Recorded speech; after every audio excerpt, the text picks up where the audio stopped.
compatriotas, son notorios y de conocimiento de ustedes los hechos sucedidos en el día de hoy. Se están creando las condiciones para que el Partido Comunista llegue al poder. Tras una década de regresión y de oscurantismo,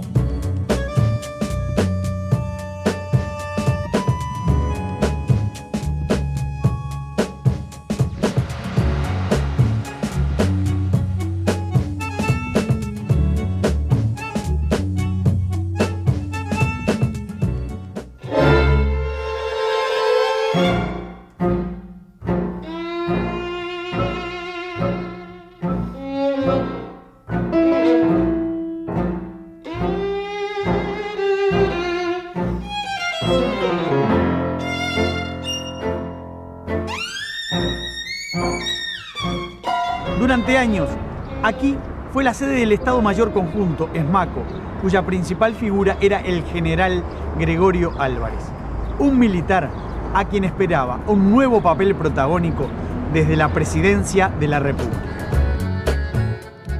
Yo, Gregorio C. Álvarez, teniente general, me comprometo por mi honor a desempeñar lealmente el cargo que se me ha confiado y a guardar y defender la Constitución de la República, los actos institucionales y las leyes fundamentales inspiradoras del presente proceso institucional. El teniente general Álvarez asumió la presidencia en septiembre de 1981 luego de ganar una pulseada en el ejército donde su postulación generaba resistencias. En 1982, el gobierno convocó a elecciones internas de los tres partidos habilitados, el Colorado, el Blanco y la Unión Cívica. La izquierda seguía prohibida y miles de sus dirigentes estaban en las cárceles y en el exilio. Cuando se nos dice, bueno, hagan una interna. Bueno, todos. Dijimos, no, todos no. Solo el Partido Colorado y el Partido Blanco, solo los partidos tradicionales, y no los partidos marxistas. Bueno, está bien, no es lo bueno, pero en todo caso nos ponemos en la línea de la apertura política. Y eso fue decisivo. ¿Por qué? Porque politizó el país. Sereñi pidió clandestinamente desde la cárcel el voto en blanco. Hubo sectores de la izquierda que no lo atendieron. Para mí era asegurar la permanencia. La otra tesis que estaba imperando de votar por los sectores progresistas y antigolpes de los partidos tradicionales suponía aceptar que el frente no existía. En el exterior se tenía un concepto, a mi entender, equivocado y se siguió una línea política errónea. No tenían falta de información y una visión edulcorada de lo que podía ser el traslado de lo que era el pensamiento y la acción del exilio uruguayo al interior del país. No tenía nada que ver. Y así fue que se creó en el exterior un proyecto que tuvo nombre propio y actuación propia, que fue Convergencia Democrática, en la cual la figura predominante era Wilson Ferreira y después el resto era todo el Frente Amplio. Y cuando me enfrento a problemas como este de la convergencia, de la necesidad de aunar esfuerzos en la lucha común, veo claramente que hay dos modos de conseguirlo. Uno es el de olvidar las banderas, el de abatirlas hasta lograr la victoria. No creo que sea el bueno. Yo creo que lo que hay que conseguir es sumar las banderas. Yo quiero luchar con gente y junto, al lado, brazo con brazo, al lado de gente de todos los otros partidos, pero sin pedirles que abjuren de su convicción, como yo no pienso abjurar de la mía. Y nosotros no podíamos ni hablar. Y si hablábamos nos metían presos y nos sacaban de la lista y todo lo demás. Nosotros suspendimos ningún acto, porque cada vez que llevaba gente de ACF un acto, nos metían a los dirigentes presos y nos sacaban de las listas. Entonces suspendimos todos los actos. Entonces fue en silencio total. Entonces votamos extraordinariamente bien, demasiado bien, pero la mayoría del frentista en el 82 votó a CF. Fue fundamental que hubiera elecciones de los partidos, porque fue una campaña electoral que hubo. Si bien nosotros no la terminamos con actos públicos, porque cada vez que hablamos nos llevaban presos los candidatos, pero fue una campaña electoral y la gente votó y ya se respiró otro clima en el país. El triunfo de los sectores opositores fue arrollador. Entre mayo y julio de 1983, esta sala del entonces Parque Hotel fue escenario de negociaciones entre los partidos políticos habilitados y las Fuerzas Armadas en la búsqueda de una salida a la dictadura. Las negociaciones fracasaron y entonces el régimen militar endureció la situación. En un año que de todas maneras resultaría fundamental en el camino de retorno a la democracia. ¿Por qué fracasó la negociación del Parque Hotel? Porque los militares querían imponer algo muy parecido a lo que el pueblo había rechazado en el año 80. Entonces, era un diálogo de sordos. Nos proponían cosas imposibles, les decíamos que no. El doctor Sanguinetti y el doctor Chiarino, con muchísima más cintura que yo, porque tenían experiencia política. Yo el primer día fui con Posadas y con Juan Martín y con Oliu. Después hubo un conflicto adentro del partido que Wilson no estuvo de acuerdo con el directorio en seguir yendo. Entonces fui con el doctor Santoro. A media tarde, es decir, después de 2 horas, porque duraban 4 horas las sesiones, hacíamos un alto. Entonces se servía café en una pieza del Parque Hotel y todas las reuniones el doctor Tarigo se quería ir y se enojaba. Yo no advierto en este tipo de sesiones, ya no lo advertí en la última y no lo advierto en la de hoy, el necesario espíritu de negociación y de transacción como para poder arribar razonablemente en un tiempo razonable, digo, a un acuerdo positivo. La verdad del Parque Hotel es otra de la que se está pintando a la población. La verdad del Parque Hotel es que las Fuerzas Armadas quieren institucionalizar lo que los políticos, el Parlamento del año 72, elegido por el pueblo, votó para poder combatir a la subversión, como fue el estado de guerra, que nosotros le llamamos estado de subversión. Hubo 6 reuniones, en la 7ª fuimos y le dijimos nos vamos, no aguantamos más. Ellos querían seguir manteniendo el concepto de que eran la garantía de la seguridad y mantener institucionalizado adentro de la Constitución un gobierno paralelo con el famoso COSENA, el Consejo de Seguridad Nacional. Nosotros le decimos que eso es una concepción antidemocrática.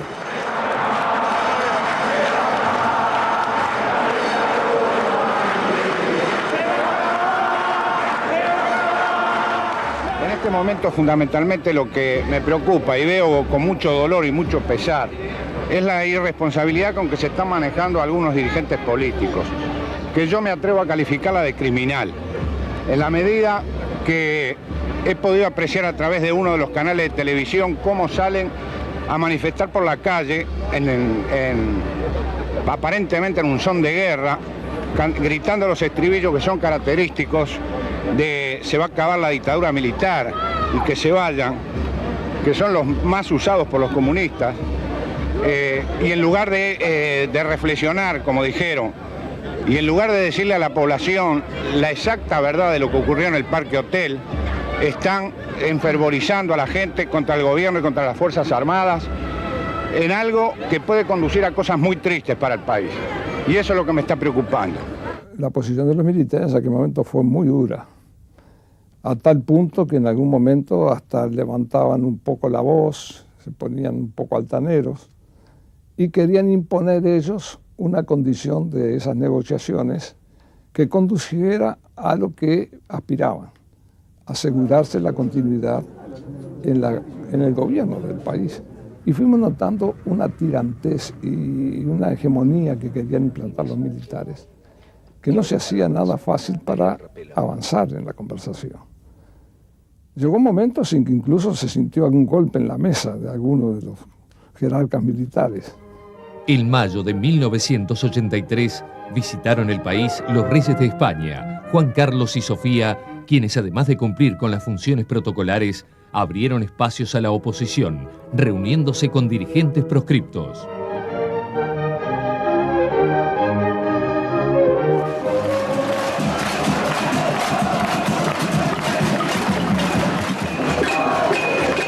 Las movilizaciones populares se intensificaron a todo nivel ese año. El 1 de mayo del 83 se realizó el primer acto público del Día de los Trabajadores desde el golpe de Estado. La CNT estaba proscripta, pero fue creado el Plenario Intersindical de Trabajadores, PIT. Los universitarios, con la FEU ilegalizada, organizaron la Asociación Social y Cultural de Estudiantes de la Enseñanza Pública, ASEP. Bueno, ASEP nació como una respuesta de los estudiantes en contra del autoritarismo de la época. Es una época que la universidad está intervenida, hay una política expresa de las autoridades educativas de la época de evitar cualquier tipo de agremiación y cualquier tipo de actividad conjunta de estudiantes. Una marcha desde la universidad hasta el Estadio Francini, realizada en la primavera del 83, fue el punto más alto de la creciente movilización estudiantil. O sea, era una marcha realmente extraordinaria de decenas y decenas de miles de jóvenes que salieron ese día a la calle. Aquel año tuvo en el acto del Obelisco su momento culminante. El gobierno de facto al que la República fuera sometida hace más de 10 años se halla hoy agotado y agostado. No responde a ningún sector de la ciudadanía y constituye un elemento artificial incrustado por la fuerza en la vida colectiva.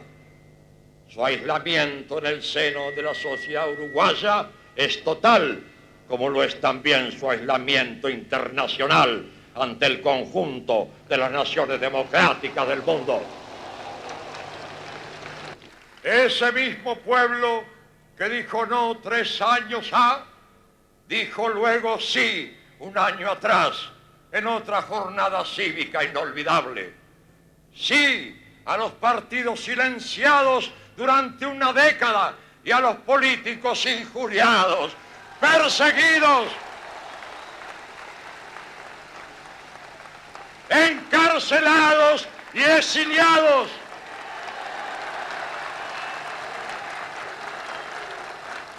Proclamemos bien alto y todos juntos, para que nuestro grito rasgue el firmamento y resuene de un confín a otro del terruño, de modo que ningún sordo de esos que no quieren oír no diga que no lo escuchó.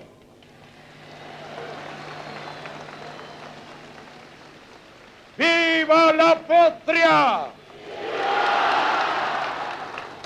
¡Viva la libertad! ¡Viva la república! ¡Viva la democracia! Este acto es, en verdad, un tercer plebiscito. En el 80, en el 82, en el 83, el último domingo de noviembre de cada año, la ciudadanía ha ratificado su decisión de volver de una buena vez a la democracia. Una palabra tan solo, profesor Pivel. Estamos todos muy emocionados y conmovidos por algo que siempre hemos considerado inconmovible, la democracia uruguaya. Digo que entusiasma, enaltece al pueblo uruguayo, entusiasma a quienes somos dirigentes partidarios y nos hace confiar en la posibilidad de que esto tenga una gravitación inmensa en el futuro del país. Creo que este es un pronunciamiento, creo que este es un plebiscito sin urnas.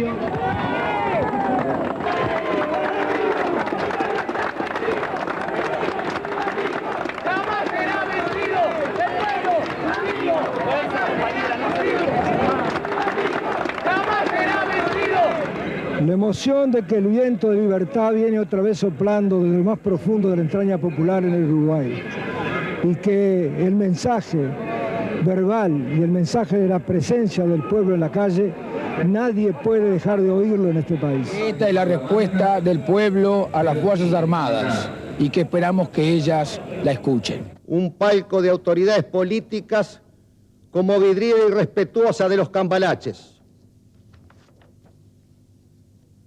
Si uno de los postulados del acto fue la defensa de la democracia, no se puede entender que en el estrado hayan estado presentes quienes por su ideología han sido y son sus más recalcitrantes enemigos. Es incomprensible que se trate de reivindicar desde el estrado y en la proclama a los dirigentes marxistas que accionaron como grupo subversivo, infiltraron los centros de enseñanza, subvirtieron todas las formas de la actividad nacional e intimidaron a la población por la violencia y el miedo. En cuanto a la proclama, es en su contenido mentirosa e insultante. Cabe preguntar, y así lo hacemos, a los dirigentes de los partidos políticos. Cuando se habla de conjunción nacional, estamos asistiendo a la creación de un frente amplísimo en donde veríamos mancomunados a quienes dicen defender la democracia con quienes pretenden destruirla desde siempre. En 1984, los hechos se precipitaron. En marzo fue liberado Seregni y desde el balcón de su departamento ofreció un discurso de tono pacificador. La gran preocupación de este momento para poder transitar efectivamente los caminos a la recuperación de la democracia es la pacificación de los espíritus, la pacificación nacional.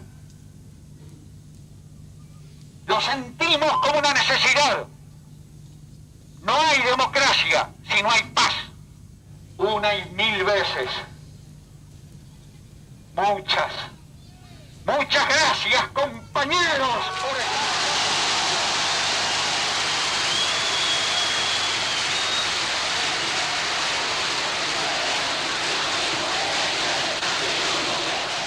El 16 de junio, Wilson Ferreira desafió al régimen y volvió al Uruguay desde Argentina, que ya había recuperado la democracia, en el vapor de la carrera Ciudad de Mar del Plata II.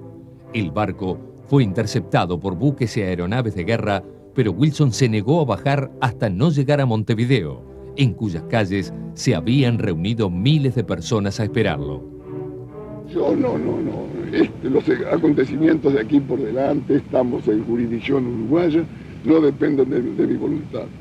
Pero hacerme bajar de este barco antes de que él llegue a puerto no podrá hacerse con mi colaboración. Yo de este barco fuera de puerto no bajo si no se usa violencia. bien, muy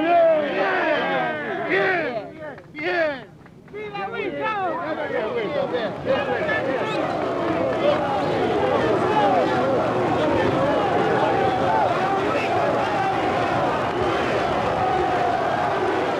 El 3 de agosto de 1984 culminaron aquí, en esta sala del Club Naval de Carrasco, las negociaciones entre los partidos políticos y las Fuerzas Armadas.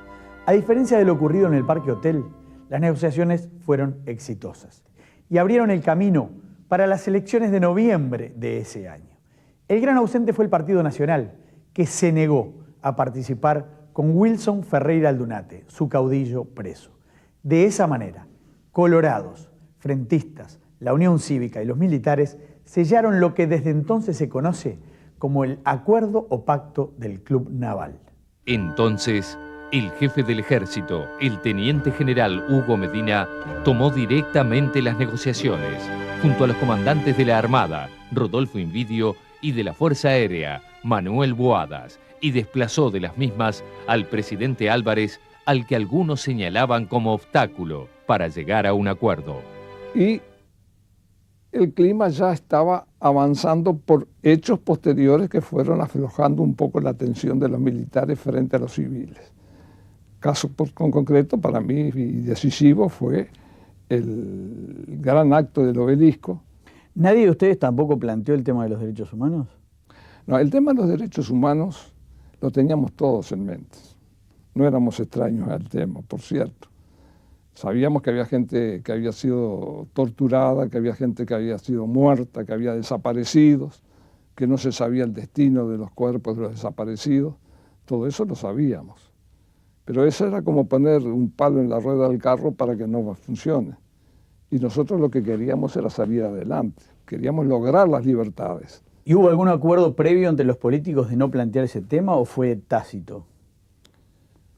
Bueno, lo que pasa, nosotros nos reuníamos, antes de hablar con ellos, nos reuníamos en la casa del apartamento del doctor Sanguinetti, y de allí salíamos directamente para la reunión. Es decir, analizábamos qué se iba a hablar, qué estaba hablándose, qué perspectivas habían quedado pendientes, qué soluciones íbamos a seguir aconsejando o reclamando. Concertamos todo eso. Desde luego que en algún momento sí se hizo alguna referencia de que podía que entrarse después pero siempre confiados en que el gobierno democrático fuera el que tomara de su cargo esa actitud. Había un anhelo general de salir de la dictadura. Entonces uno comprende que la situación de los partidos no era igual. El Partido Colorado prácticamente no tenía problema. Iba a la elección con todas sus fuerzas y con el candidato natural y se terminaba la dictadura. El Frente Amplio tenía el problema de toda la gente, los militantes que estaban presos, los exiliados, es decir, quería volver a respirar. Y el Partido Nacional estaba en otra situación, con Wilson preso. No podía decir que sí. Entonces allí se produjo un distanciamiento y bueno, se salió de esa manera que después aquellos polvos trajeron los lodos, porque no se aclaró qué pasaba con los militares, ¿no? Aquello de subyacente y sobrevolante, ¿no? Esa expresión de sobrevolando y subyacente es correcta, se planteó por vía indirecta, a través de un texto en el cual se pretendía extender la jurisdicción de la justicia militar. No se decía para qué, ni se discutió para qué, pero todos sabíamos de lo que estábamos hablando, que era que esos temas pertenecieran a un ámbito castrense, que se mantuvieran en un ámbito castrense. Este tema de la conveniencia de no plantear explícitamente lo de los derechos humanos para evitar una confrontación estuvo conversado, digamos. Entre nosotros, obviamente que sí. Lo del Wilson Ferreira sí se planteó varias veces, al comienzo y al final, durante y al final de la negociación, en el sentido de señalar que era indispensable su liberación para que el Partido Nacional se integrara a la negociación y participara de la negociación. Obviamente que las elecciones de 1984 fueron, si se quiere, unas elecciones cojas, porque no estaba Wilson Ferreira Aldunate en la cancha y había proscriptos en el Frente Amplio, el general Sereñi y algunos partidos, de manera que la elección no fue pura, pero fue legítima, es decir, el pueblo se pronunció. ¿Crees que hubo algún tipo de intencionalidad, incluso del Partido Colorado y de sus dirigentes, de excluir a Wilson? De excluir a Wilson, no, intencionalidad no, era la resultancia necesaria. ¿Le disgustaba al Partido Colorado? Bueno, pienso que no le disgustaba, aunque es posible que no haya sido su petición directa. La presencia de Wilson, que ya venía en un tren que era imparable electoralmente, hubiera sido el resultado anticipado, ¿no? ¿Verdad? Y el Pacto de Club Naval inició un proceso de transición muy importante, que nosotros estamos en contra desde ya, que no participamos de él desde ya, pero de repente nuestro rol para el Pacto de Club Naval fue no haber estado. ¿Qué hubiera pasado si Wilson no hubiera estado preso? Es muy difícil decir, y sí, lo cierto es que la ausencia del Club Naval hizo que los militares aceptaran la presencia del Frente Amplio en la mesa de negociaciones. Lo del Club Naval era un hecho, era como jugar como viendo la carta. En junio del 76 las Fuerzas Armadas dicen, vamos a volver al sistema democrático liberal y por eso vamos a sacar a este señor Bordaberry que no quiere volver. Entonces, muy bien, ahí empezó un proceso que fue largo por distintas razones, pero que ya se sabía cuál era el final. En principio, usted no lo teme a mal, pero yo no acepto lo de pacto del Club Naval, sino de acuerdo naval. Porque pacto puede tener a veces con error una connotación peyorativa. Para mí fue la mejor solución. Y digo en honor a la verdad, que después de eso, después de ese tiempo, el Partido Nacional se opuso, por supuesto, estuvo porque Wilson estaba preso. No obstante lo cual participó en las elecciones, etcétera, etcétera. Nosotros sentíamos, sí, que las Fuerzas Armadas podían seguir mucho tiempo más. ¿Cuánto más? No sé, pero mucho más, porque militarmente seguían intactas. Y nosotros éramos partidos que nos movíamos en la sombra, abriendo rendijitas a través de los medios de comunicación. Pero también había mucho temor en la justicia, mucho temor en los medios, mucha autocensura o mucha censura, en fin. Pero entonces no era sencillo el tema. Y lo importante es seguir avanzando hasta llegar a un acuerdo como el que llegamos, en el cual se logró la restitución democrática sin ningún condicionamiento que restringiera los poderes del presidente y del Parlamento de la época. Nosotros tuvimos una diferencia de estrategia en cuanto a la salida, una gran identidad de propósitos. Nosotros eso lo hablamos y lo discutimos con Wilson. Él creía que había que seguir confrontando y que el gobierno estaba al caerse. Y nosotros sentíamos que no era así y que debía buscarse una salida negociada que nos abriera el camino. Eso sí, sin aceptar condicionamientos que establecieran un poder cojitranco o un poder muy limitado. El acuerdo del Club Naval. Que eso suponía aceptar muchos de los temas que había planteado la dictadura militar. No se podía, bueno, todo lo que después supimos, que no se podía juzgar a los militares, todo eso se acordó, seguro que todos dicen que no, pero todo se acordó en el Club Naval. El acuerdo básico fue los militares entregan el poder a los civiles, a los partidos políticos, pero a cambio de su seguridad, de su impunidad.